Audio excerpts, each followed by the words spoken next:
reason why this gives me great pleasure to introduce Zach is because, as far as I know, I don't think he's actually ever done any flat Earth presentation.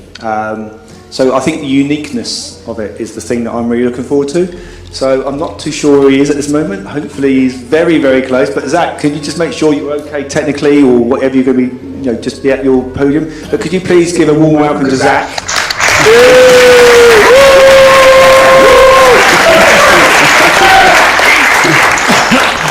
I would suggest that if you can clap and cheer loudly along the way, I think he'd really appreciate it. I don't know, man. I'm not going to do that. All right. Hi, flat earthers. just to break the ice. God only knows how this is going to look like, but anyway, I'm going to go right to the chase. I'm going to tell you why I'm here. Ladies and gentlemen, I'm going to talk about the biggest problem of the flat earth. Yes, I'm going to attack the flat earth this time. What you going to do about it? The reason why I want to do this is because not too many people know about these problems, and I know that if you want to solve a problem, you have to face it, because if you run away from it, you will never be able to solve it, and the problem will remain in the same place. So whenever you take a step forward, it will pull you back to your place. The problem itself is talking to you. It's telling you you cannot go any further without solving me. So what is the biggest problem of the flat earth?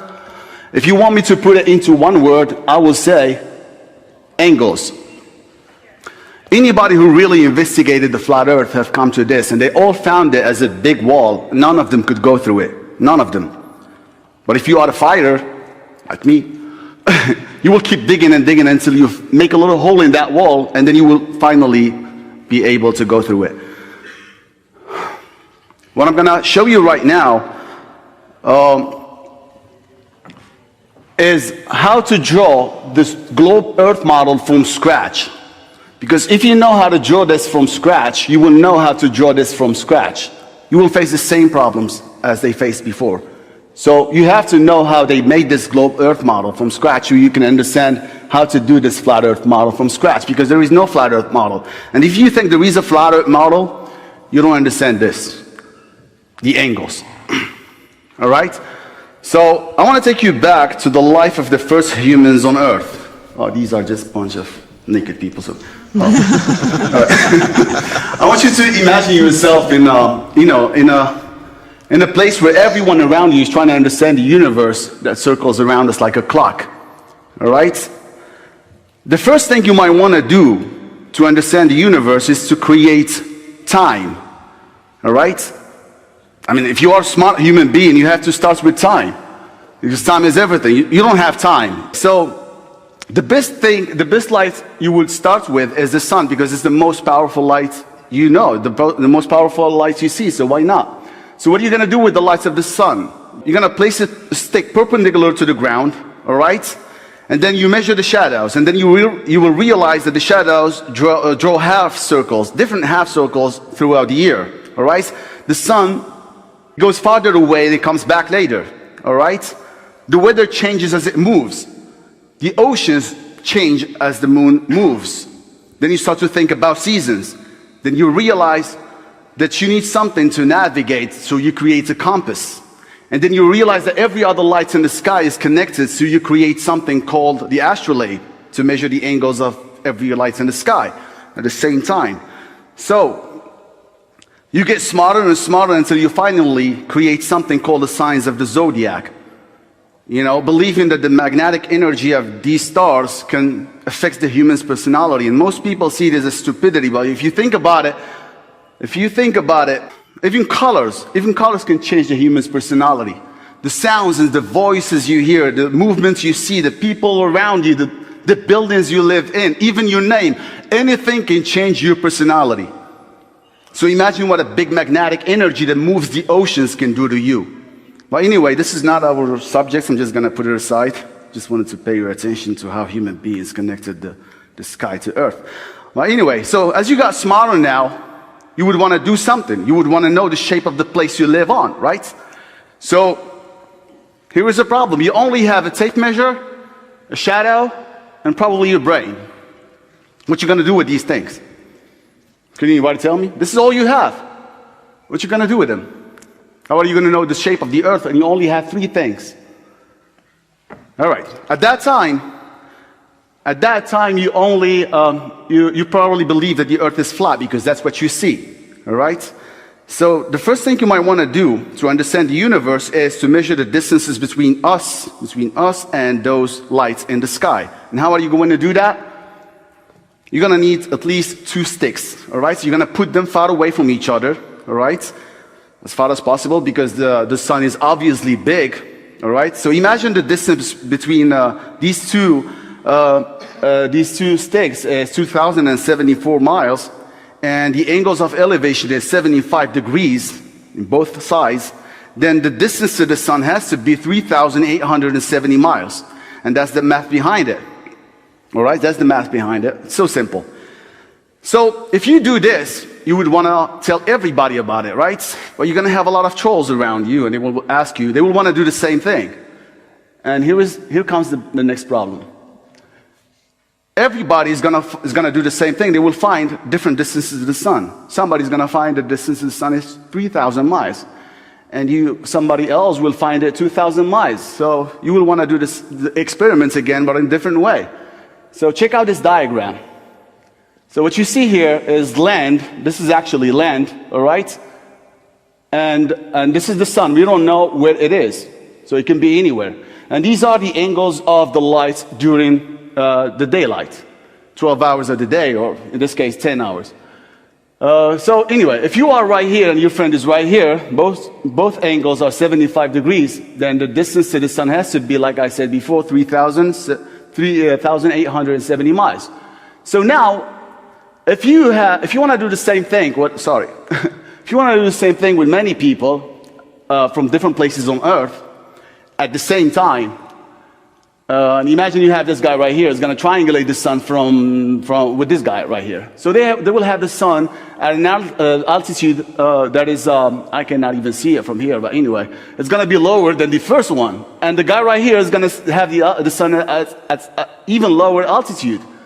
So, and the guy who's not even here on the screen, he's going to see the sun right above the guy who is right here, right above his head. And he's going to call him on a cell phone.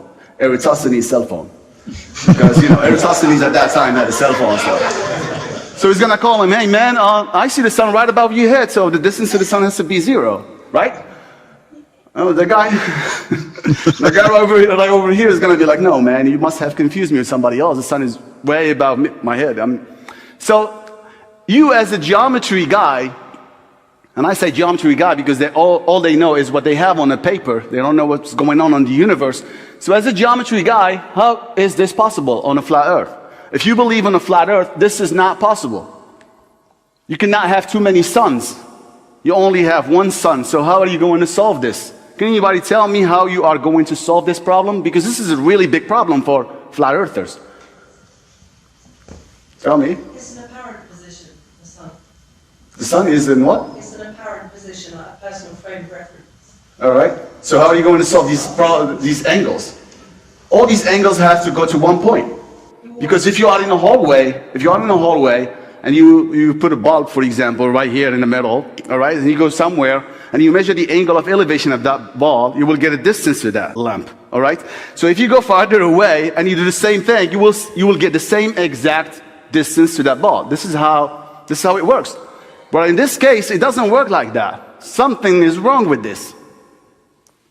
These are real angles taken from real life. I didn't make them up. If you measure yourself, you're going to find the same exact angle. So you're going to have 3 options. There is no 4 options. You're going to have 3 options as a geometry guy. The first option is keep it flat and do something in the sky, which is not the case, because if you look up in real life, you're not going to see anything, just clouds. So you're going to dismiss this. And then you will go to the second option, which is curve down the Earth. So let's say these are the real elevation angles, all right? When you curve down the Earth, you can see that the elevation angles, they diverge from the top. And eventually they will become parallel to each other. And in this case, we will have one sun, because all these lines will never intersect anywhere because they are parallel to each other. But if we claim that the sun is too big, then maybe, So in this case, you can say that we are solving the problem. But if you rely on these two pictures, then you have too many suns. You cannot solve it that way. And the third option is concave. So if you curve the earth up like this, you will have a bigger problem than the flat earth. And this is a message for concave earthers. If you think that the earth is concave, then you have to solve this problem. And I know that you don't know what I mean by this, but if you continue watching, then you will know. So you go back to your globe and you look at it.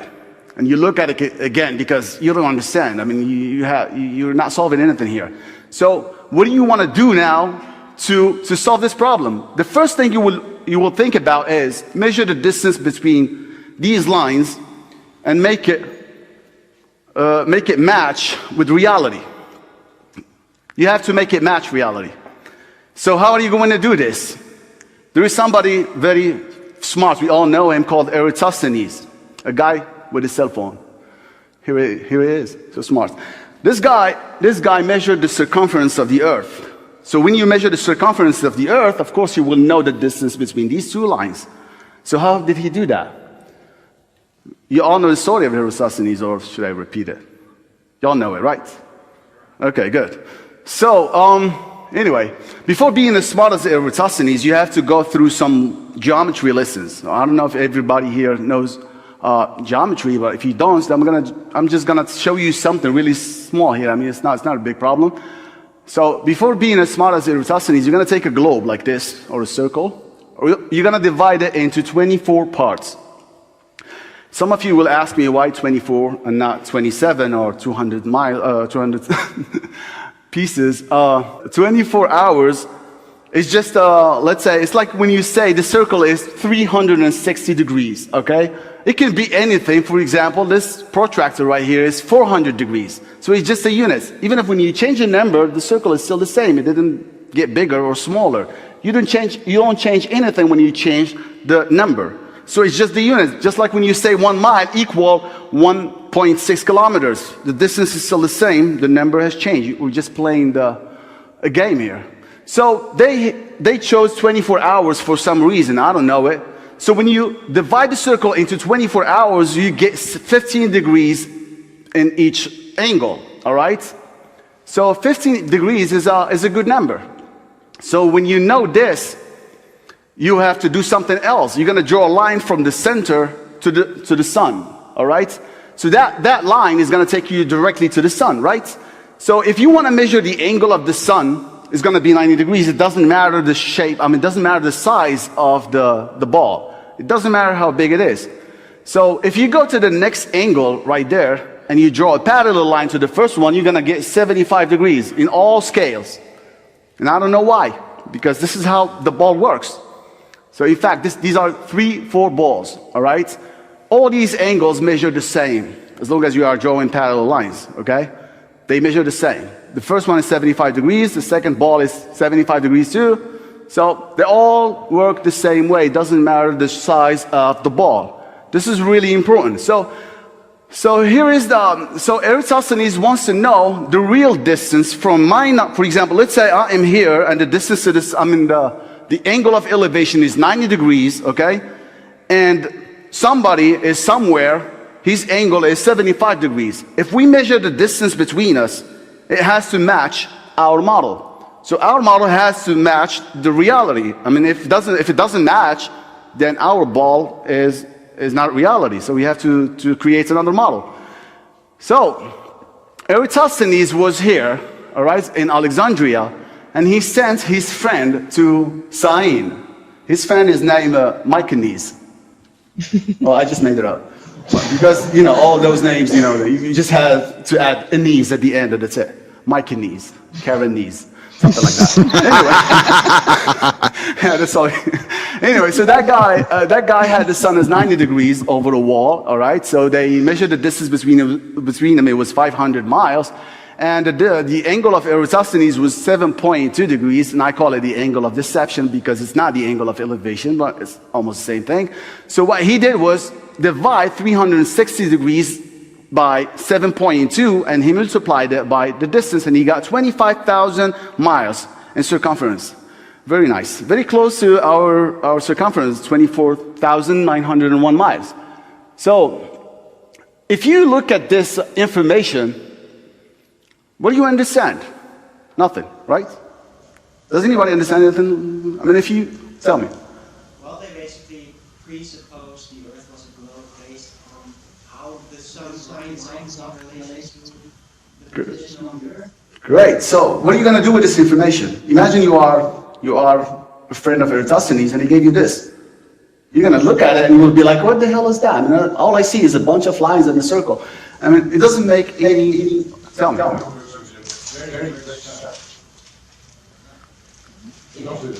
I didn't hear you, swear to God. This can only be with a very big sun. A big sun. Big sun. Yeah, well, the size of the sun doesn't. Yeah, but the size of the sun doesn't matter. I will explain it later. All right. So I'll explain it later. All right. So if you give this to anybody on Earth, they will look at it and they will be like, okay. I mean, only astronomers will use these angles. I mean, nobody uses angles. Who uses angles? Astronomers and a bunch of other crazy people. That's it. I mean, that's it. What are you going to do with this? Nothing. I'm just kidding. Anyway, so you will look at it and you will be like, this is nothing. But I see everything here. This is reality. This is the world we are living in. I see the future. I see everything here. So the first thing I will want to do with these numbers is draw the map. Everybody's going to use the map. The map is the future. If you don't have a map, you have nothing. So at that time, you don't have a map, so you're going to need a map, right? I can draw the map using these numbers. Can anybody tell me how? All right, so anyway, imagine this. Imagine I am this guy, okay? I'm standing right here, and this is a big paper, and the sun is right above me, all right? And we're going to stop the time. The sun is not going to move. It's going to stay there all the time. So I'm going to be here, and I got a friend beside me. I'm going to tell him to blindfold me. His name is Mike Kavanaugh. I'm going to tell him to blindfold me, all right? And just keep walking in any direction because I don't want to see him, all right? He's going to keep walking and walking and walking, and then he's going to stop somewhere far away from me, very far away from me. And then he will call me on Eratosthenes' cell phone. We have to use Eratosthenes' cell phone, by the way, because if we don't do that, we have to wait for next year, and next year is going to take us a lifetime.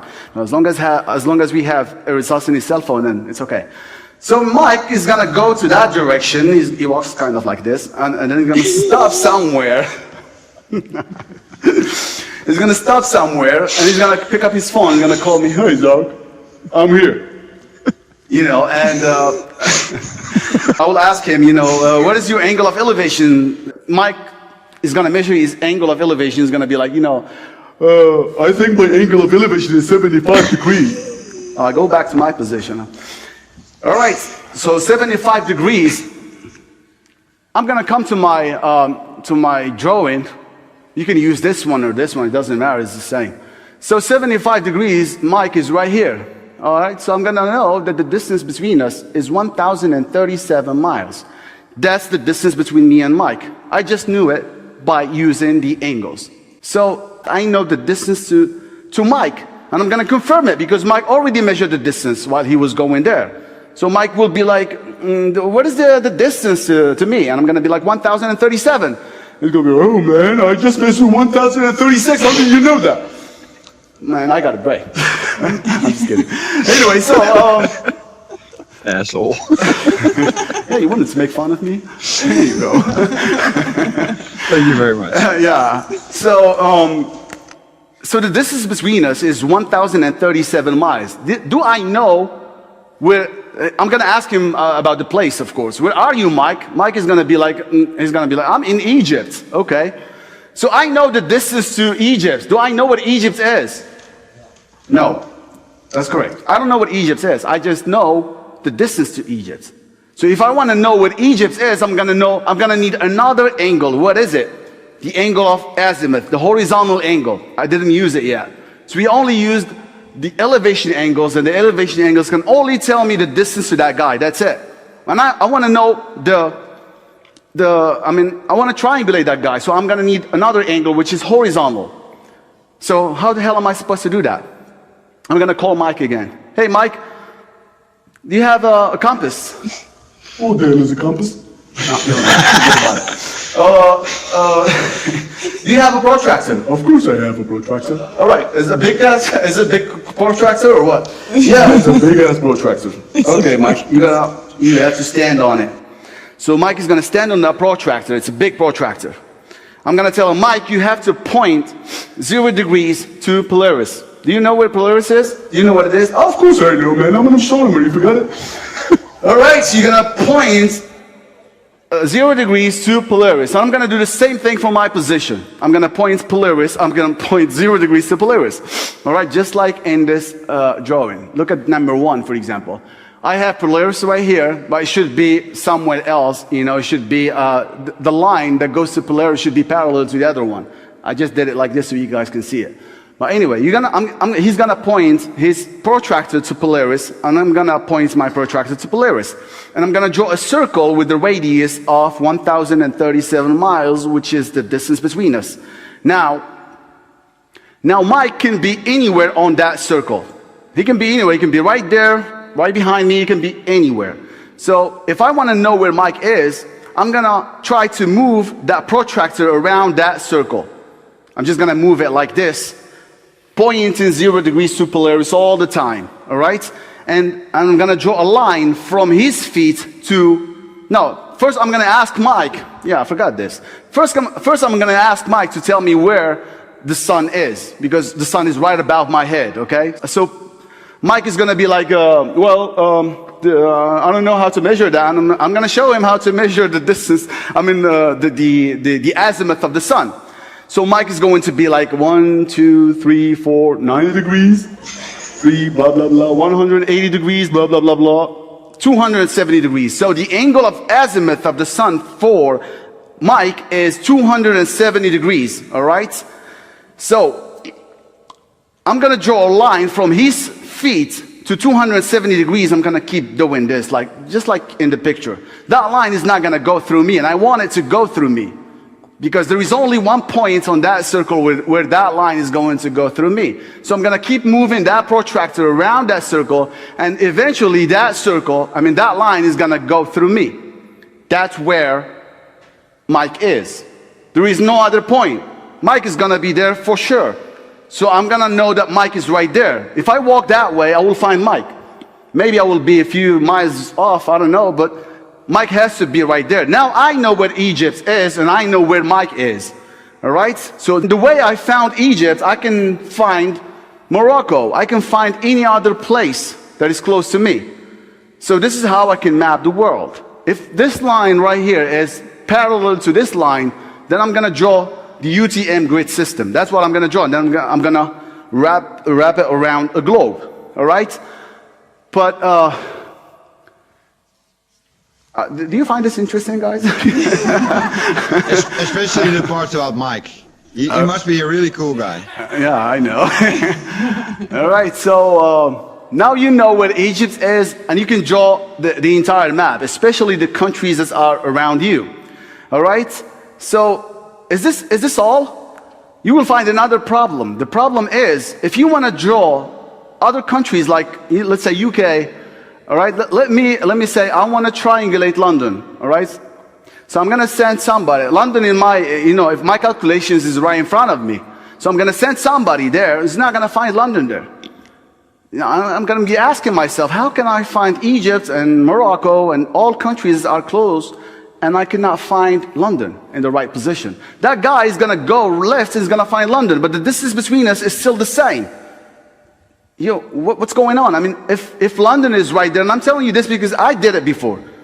London is right there, and we have, let's say, a distance like 5,000 miles. I'm not even sure.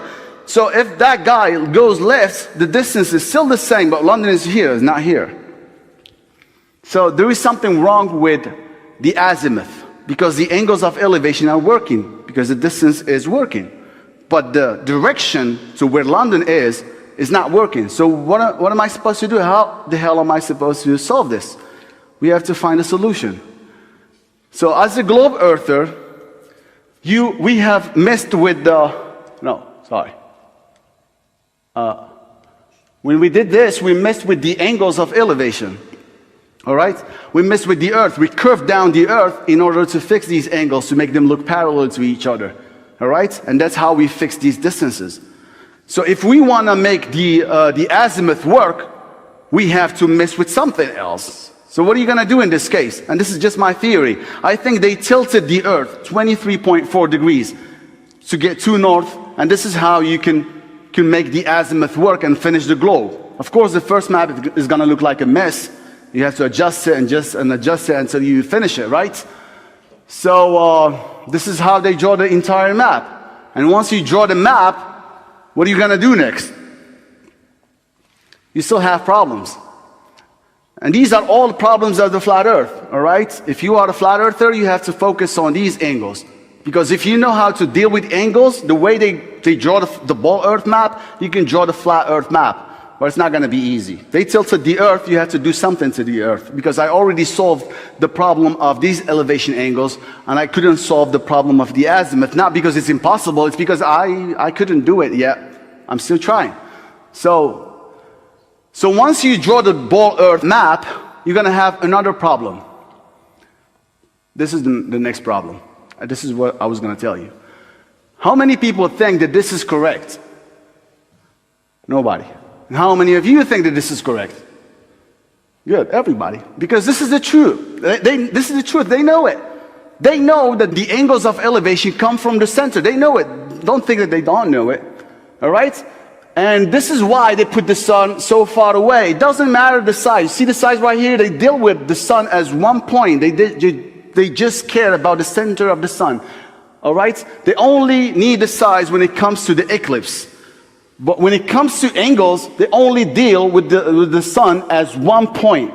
Because the size of the sun can be determined while you have the distance. If you have the distance, you have the size. If you have the size, you have the distance. That's it. If you modify the distance, you have to modify the size. This is how it works. So if you put the sun right here, look at these angles. They don't look parallel to each other. But when you put it far away, they start to become almost parallel. So they put the sun 93 million miles away. So of course they will look parallel. They come. If you draw lines from 93 million miles away from the center of the sun and make it so small, it doesn't matter the size. You're gonna bring those lines from the center, just like this, and you bring them to Earth. These lines will look parallel to each other. That's why I told you the size doesn't matter. You know? So this is how you fix the problem of the angles. You have them parallel to each other, and at the same time they are intersecting somewhere, because they will just look parallel from Earth, but they are not. So this is how they solve this problem. One sun, one earth. And the angles are working. Isn't this genius? It's a globe model, I know it. And I'm a flat earther, but this is genius. They fixed everything. They fixed the azimuth and the elevation angles and everything. They basically tricked us. Yeah, of course. Because the light is supposed to be parallel. They are Stretch it up so exactly. Well, they don't say they are parallel 100%. If you look it up, they say they are close to parallel, not 100% parallel. They put it far away, because from here, if you measure the angle, it will be like, let's say, 75.00001. You can never measure that in real life. So that's why they did this trick. Of course, it's just a trick. So now, from that time, the distance to the sun was like 3 million miles away or something like that. It wasn't that far, all right? So, of course, if you put the sun 3 million miles away, the math is going to work with everything. But when it comes to the eclipse, they find that, they have to play with the distances because something is going wrong. What is this something? There is something else called the angular diameter. The angular diameter of the sun and the moon is always 0.52 degrees. It doesn't change. Maybe 0.53 degrees sometimes. So, if you put the sun 1 million miles away, this is the diameter of the sun. The size of the sun, you get it from the distance. If you get the distance, you get the diameter, because you have to put the sun inside this angular diameter. You have to put it inside and not outside. All right? So if you want to change the size of the sun someday, you have to change the distance as well. You cannot make the sun bigger and put it here. It's not going to work for you, and everybody's going to think you are stupid because the angular diameter can be measurable from Earth. You cannot mess with that. 0.52 degree is something you can measure from Earth. So, So they put the sun 93 million miles away, all right? And then a weird thing happened in 2017, in the eclipse that happened in 21 August. I don't know if you still remember that eclipse over the United States, all right? A growing number of NASA scientists started to say that the sun is much bigger than what they thought it is. And Paul on the plane saw the news that I've seen before because we cannot find it anymore. I only found these ones, all right? You cannot even see them, I'm sorry. Anyway, the news say at that time that the sun was 250 times larger than the actual size. So imagine when you make the sun of the sun, the size of the sun 250 times larger. You're gonna put it so far away, so the distance is going to be big, huge. All right? And what does that mean? I mean, if you change the distance, you would have a bigger problem because you are changing the radius of the Earth orbit. So the Earth orbits around the sun at an X radius. I don't know the number exactly. So if you change the distance to the sun, then you have to change the speed of the Earth. You have to change the speed. You don't have any other option because you are saying that the Earth is orbiting the sun. So you have to change the speed. And if you change the speed of the Earth, you have to change the speed of the moon because it follows the Earth, right? And if you change this and that, then you will have to change everything else. And NASA is too smart to do this.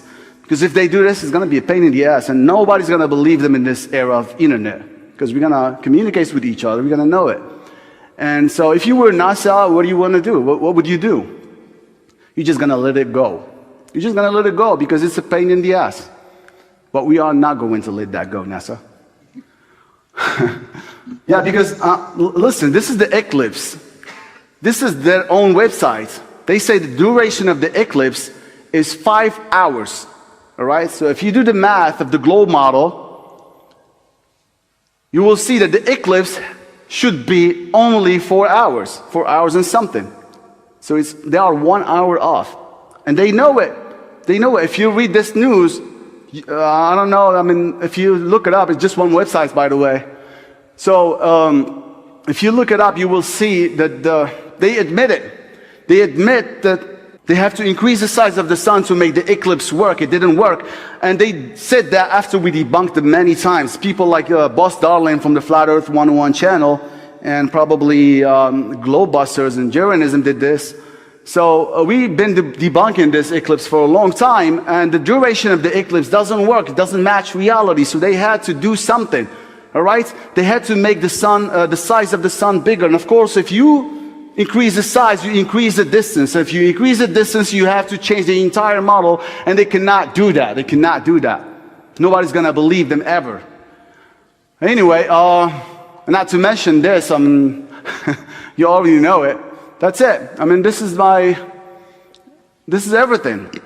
And I want to tell flat earthers that if you want to draw the flat earth map, and you have to do it because this is the model. If you don't have a map, you have nothing. So if you want to draw the map, stop playing with maps. Like Africa should be here, Australia should be here. This is not how you draw the map. You don't know how the map looks like. All right? So you have to start from the scratch. And how are you going to start from the scratch? You have to do the same thing they did. The same thing, and you will go through the same problems, and you will know how to solve them. You just have to focus. That's it. Because, I mean, I see a lot of people, a lot of flat earthers, and I don't want to offend anybody.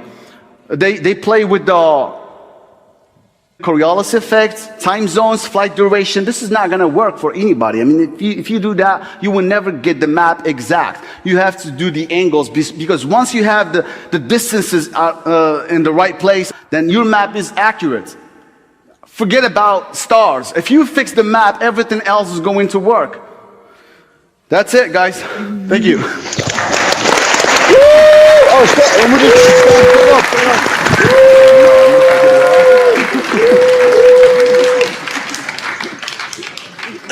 Okay, I'm now going to ask, thank you very much, Zach. The first time ever, eh? Karen, if you could come up and get yourself ready, please, that'd be great. While we're waiting for Karen to set up, I'm just going to do something that Zach mentioned that I want to just ask. I'm about 1.86 meters, and I want a few of you in the audience to actually tell me how far.